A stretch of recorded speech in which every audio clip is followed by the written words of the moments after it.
항상 사랑하고 존경하는 시청자 여러분, 안녕하십니까? 자고 일어나면 재앙, 데일리 재앙 브리핑입니다. 여러분께서 구독과 좋아요 및 알람 설정, 그리고 공유를 해주신다면 반드시 여러분의 주변을 바꾸는 좋은 방송으로 보답하겠습니다. 꼭 부탁드립니다. 그야말로 노욕의 끝판대장이라는 비난을 받던 손학규 바른미래당 대표가 결국 당내에서조차 모두에게서 외면받는 낙동강 오리알 신세가 될 가능성이 커졌습니다. 그동안 손학규 대표를 따르며 손 대표의 측근으로 분류되어 있던 이찬열 의원이 이제 한계인 것 같다는 말을 남긴 채 4일에 탈당했기 때문입니다. 이 때문에 새로운 보수당의 분당으로 간신히 20석에 맞춰 원내 교섭단체 지위를 유지하던 바른미래당은 결국 교섭단체 지위를 잃게 됐습니다. 현재 이 의원은 당분간 무소속 신분을 유지하며 사퇴를 관망했다는 뜻을 밝힌 상태입니다. 이 때문에 당권파, 즉 손 대표와 그동안 뜻을 같이 해온 의원들의 동반 탈당이 이어질 것이라는 전망이 나오는데요.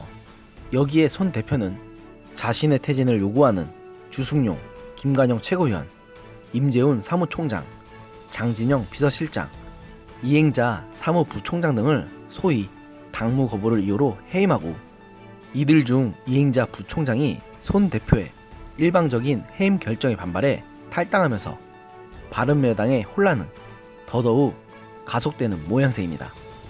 오죽하면 바른미래당의 한 당지자 역시 연합뉴스와의 통화에서 그 많은 혼란에도 당무를 지키고 손 대표의 입장을 대변했던 분들을 해임한 것이다라고 하면서 충격적이라는 기분을 전했을 정도입니다. 현재 바른미래당 의원 및 당직자들은 손 대표를 향해서 오는 10일까지 퇴진하라고 요구하며 당무를 거부하고 있고, 손 대표가 끝내 퇴진을 거부할 경우 집단 탈당도 불사하겠다는 입장이라 아무래도 집단 탈당을 불가피할 것으로 보입니다. 이 때문에 지난 2018년 2월 출범 당시 의석수 30석에 달았던 바른미래당이 총선을 앞두고 최악의 경우 의원 0명의 정당으로 전락할 것이라는 관측까지 나오는 상황입니다.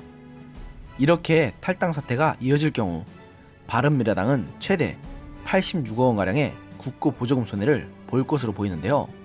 중앙선거관리위원회에 따르면 정당에 지급되는 국가 보조금은 매 분기 경상보조금과 선거 전 선거보조금으로 나누는데, 경상보조금은 2월 중순, 선거보조금은 3월 말에 지급될 예정이라고 합니다.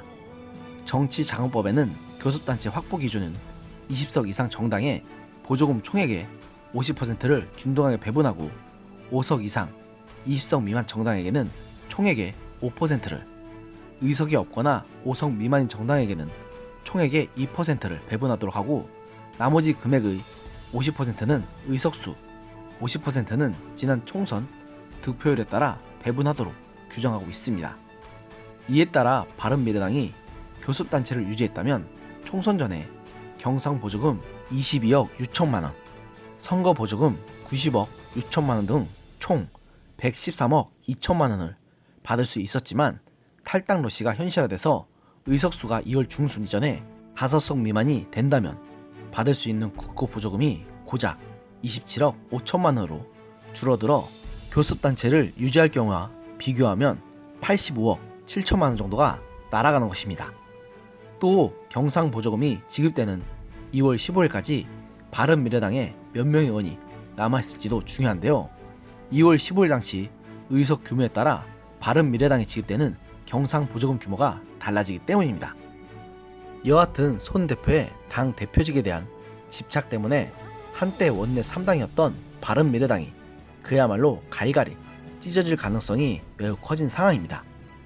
다들 기억하겠지만 한때 손학규 대표는 경기도지사에 다선 의원을 지내서 차기 대권주자로 꼭 거론되던 인사 중 한 명이었던 만큼 사람들이 인정하는 인사였습니다.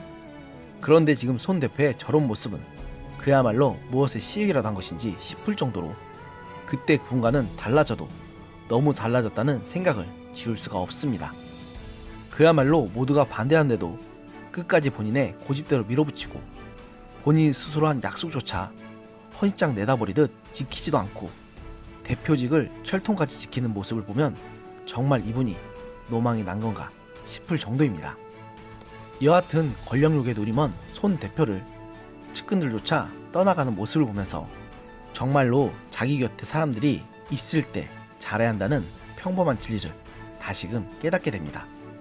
그리고 손 대표께서는 지금이라도 늦지 않았으니 대표직에서 물러나서 조용히 칩거하며 여생을 보내시는 것이 본인을 위해서라도 그리고 이 나라를 위해서도 좋을 것이라고 생각합니다. 오늘의 영상은 여기까지였습니다. 들어주셔서 감사합니다.